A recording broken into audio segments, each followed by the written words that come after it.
diskusi, ada beberapa kelompok. Nah, coba sekarang kelompok cerdas salah satu perwakilan untuk membacakan hasil diskusinya ya.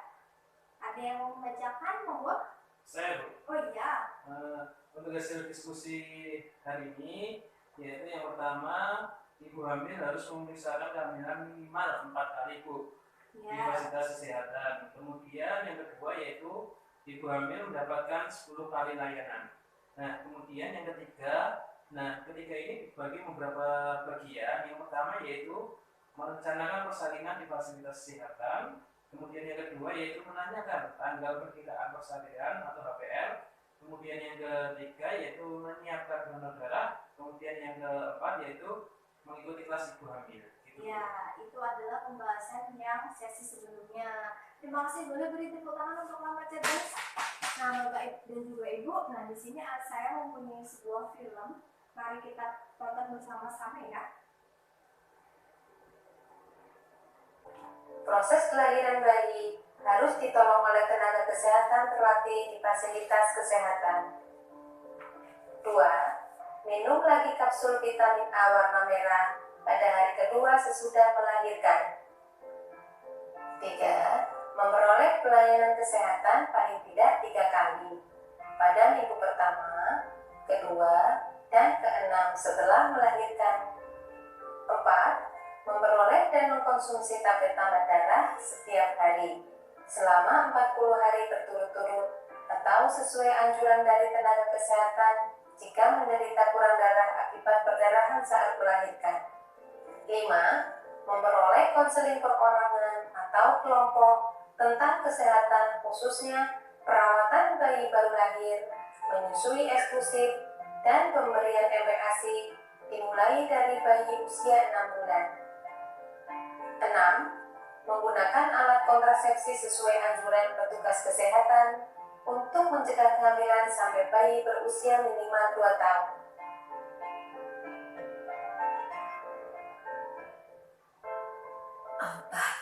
Sudah, aku menantimu. Demi kau anakku, hari ini ku tepi sakit dan nyeri. Dan saat pecahnya rintangismu, bahagia mengisi relung kalbuku.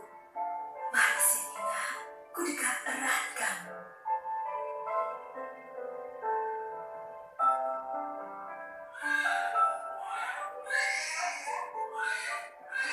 Ketika dilahirkan, bayi memiliki naluri untuk mencari sumber kehidupannya.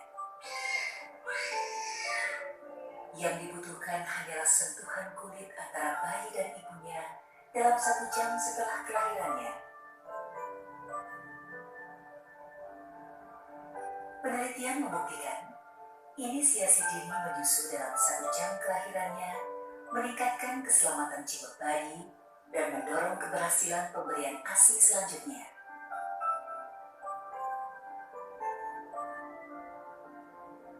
Begitu lahir, bayi cukup dilap hingga bersih dan tanpa dibedong langsung diletakkan di perut atau dada ibunya. Biarkan bayi tengkurap sehingga terjadi sentuhan antar kulit perut atau dada ibu dan bayi, dan refleks merangkak dan menyusu terjadi 20 hingga 50 menit kemudian.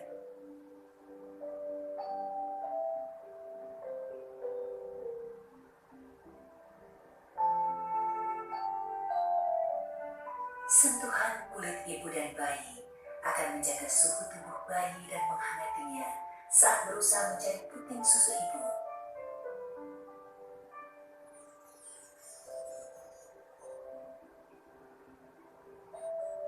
Sungguh suatu momen yang menakjubkan ketika akhirnya bayi berhasil menemukan sendiri puting ibunya dan mulai menyusu. Dia akan segera merengkuh kolostrum yang sangat berharga. Kolostrum atau susu pertama ibu yang berwarna kekuningan mengandung zat-zat penting untuk kekebalan tubuh bayi. Sentuhan mulut bayi dan puting ibu juga merangsang produksi ASI dan melatih bayi menyusu serta mempererat kasih sayang ibu dan belahan hatinya. Sungguh menakjubkan, mendekap dan membiarkan bayi menyusu dalam 1 jam kelahirannya, meningkatkan kelangsungan hidup si bayi. Jadi saat ini saya sudah mulai menerapkan inisiasi dini ini, sehingga di hari-hari kemudian saya akan lebih percaya diri dan memberikan dukungan kepada semua ibu hamil di desa saya untuk senantiasa berusaha memberikan ASI yang pertama kali, terutama untuk menerapkan inisiasi dininya. Saat ini itu hanya sedikit sekali masyarakat yang melahirkan tidaknya bidan, sehingga ketika semua bidan nanti bisa mendapatkan teori atau ilmu ini, kami optimis untuk program ini bisa berhasil. Pada hari itu saya masih ingat sekali hari pertama, mana di situ ditampilkan inisiasi ini. Subhanallah, ternyata bayi yang baru lahir itu bisa merangkak, bisa mencari puting ibunya. Inilah waktunya kita untuk memberikan hak bayi-bayi atau hak anak-anak mereka untuk mendapatkan ASI. Saya senang sekali menjadi motivator karena saya juga menyesal karena pengalaman saya sendiri yang dulu juga punya anak. Tapi dalam inisiasi ini maupun dalam ASI eksklusif tidak didorong oleh keluarga. Misalnya tadinya saya memberikan ASI itu cara melakukan atau belum tahu, sehingga saya senang menjadi tahu dan termotivasi untuk menjadikan ibu-ibu yang lain itu tidak seperti saya ini. Manfaatnya saya rasakan ini 2 minggu ini, saya bandingin sama anak saya yang pertama itu lain sekali. Lainnya itu dia tidak rewel gitu. Terus untuk faktor ekonomi juga sangat membantu, karena biasanya anak yang pertama dulu dibantu dengan susu kardus itu yang pertama kali yang itu inisiasi itu ibu bidan. Saya ingin mencoba dan saya yakin itu bisa gitu. Ternyata bisa gitu. Dan manfaatnya itu banyak sekali ya. Saya juga cepat sehat habis melahirkan gitu, terus bayinya juga sehat. Rasanya senang sekali. Orang yang ini pengalaman saya yang pertama, kayaknya gimana perasaannya. Namanya anak ya pengen nyusui sendiri, ya saya pengen nyusuin susu eksklusif sampai 6 bulan.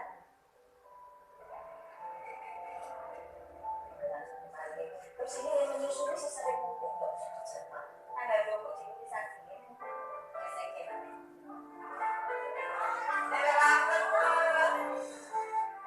Siapapun dia, dimanapun dia, sejak dia dilahirkan berhak memperoleh inisiasi dini untuk tahap kehidupan selanjutnya. Nah, Bapak dan juga Ibu setelah melihat tayangan film tersebut tidak ngantuk kan ya? Tidak dong. Tidak, karena filmnya alhamdulillah bermanfaat sekali. Nah, saya ingin menanyakan sesuatu nih Pak Bu. Di manakah ibu hamil harus memeriksakan kehamilannya? Di fasilitas kesehatan, Bu. Oke. Apakah setelah melahirkan ibu hamil harus periksa kesehatan Bapak dan juga Ibu? Harus Oh, periksa. harus, iya, benar sekali. Lalu kemudian berapa kali kira-kira? Untuk periksanya minimal 3 kali. Nah, jadi Bapak dan juga Ibu, setelah melahirkan, pelayanan kesehatan itu harus ditolong oleh tenaga kesehatan. Tidak dengan dukun ya Bu, kalau dari zaman dulu kan dengan dukun. Kalau sekarang tidak. Harusnya itu di fasilitas kesehatan. Kenapa? Karena jika nanti terjadi hal-hal yang tidak diinginkan, itu sudah bisa ditolong oleh tenaga medis yang sudah berpengalaman. Nah, di sini kita bisa lihat Bapak dan juga Ibu, pemeriksaan kesehatan setelah melahirkan. Perawatan kesehatan ibu nifas oleh bidan atau dokter dilaksanakan minimal 3 kali. Yang pertama yaitu 6 jam sampai 3 hari setelah melahirkan. Kemudian yang kedua, hari ke-4 sampai dengan hari ke-28 setelah melahirkan. Kemudian yang ketiga yaitu hari ke-29 sampai dengan 42 setelah melahirkan.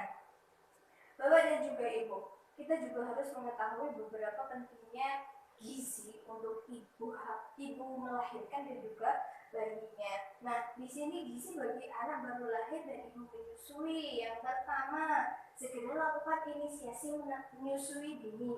Bisa dilakukan selama 30 menit seperti tayangan film yang sudah kita lihat sama-sama tadi. Kemudian yang kedua, ASI yang keluar yang berwarna kuning Pak Bu itu jangan dibuang. Kenapa? Karena itu penting sekali dan banyak manfaatnya bagi si bayi. Itu disebut sebagai kolostrum. Kolostrum itu mengandung zat kekebalan tubuh, langsung diberikan pada bayi, jangan dibuang. Begitu.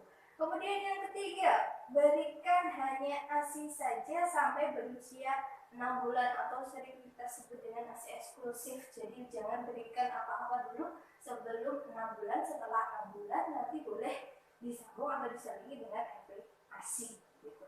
Yang kelima, nah ini ibu melahirkan membutuhkan air minum yaitu antara 12 sampai 14 gelas per harinya agar ASI-nya bisa eksklusif begitu. Di samping itu juga harus diselingi makan makanan yang beraneka ragam yang mengandung karbohidrat, kemudian protein hewani, ada juga protein nabati, sayur dan juga buah-buahan.